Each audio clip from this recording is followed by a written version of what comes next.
জাতীয় প্যারা অলিম্পিক কমিটির সভাপতি নাসিরুল ইসলাম আর সাধারণ সম্পাদক নির্বাচিত হলেন মারুফ আহমেদ মৃদুল। জাতীয় স্টেডিয়ামে সকাল থেকে শুরু হয় ভোট গ্রহণ, চলে বেলা 4টা পর্যন্ত। এরপর শুরু হয় ভোট গণনা। প্রায় 1 ঘন্টা পরে ফলাফল জানান রিটার্নিং কর্মকর্তা সাজিদ বিন জাহিদ। প্রথমেই কোষাধ্যক্ষ পদের ফলাফল ঘোষণা করা হয়। 14 ভোট পেয়ে জয়ী হয়েছেন আনিসুল মাসুদ। যুগ্ম সাধারণ সম্পাদক নির্বাচিত হন হেদায়েতুল আজিজ। অ্যাডহক কমিটি থেকে আস্থা অর্জন করে সাধারণ সম্পাদক হিসেবে নির্বাচিত হয়েছেন মারুফ আহমেদ মৃদুল।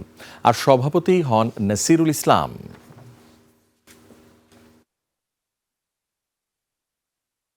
এবং স্পোর্টসের ডেভেলপমেন্টের জন্য আমরা যেমন কাজ করব, আপনারাও পাশাপাশি আমাদেরকে উৎসাহিত করবেন, আপনারা আমাদের পাশে থেকে আমাদের সাথে একসাথে কাজ করবেন, এটাও আমি প্রত্যাশা করি। প্যারা স্পোর্টসটাকে সারা বাংলাদেশে ছড়িয়ে দিতে পারবো। সবার প্রত্যেকটা দেশের প্রত্যেকটা প্রান্ত থেকে আমরা ন্যাশনাল বাংলাদেশের সবচেয়ে জুয়েল প্যারা অ্যাথলেটদের সংগ্রহ করতে পারবো। এর মাধ্যমে বাংলাদেশ একটা বড় ভালো ফলাফল রেজাল্ট করবে এবং বাংলাদেশের পতাকাকে পৃথিবীর বুকে ছড়িয়ে দিবে।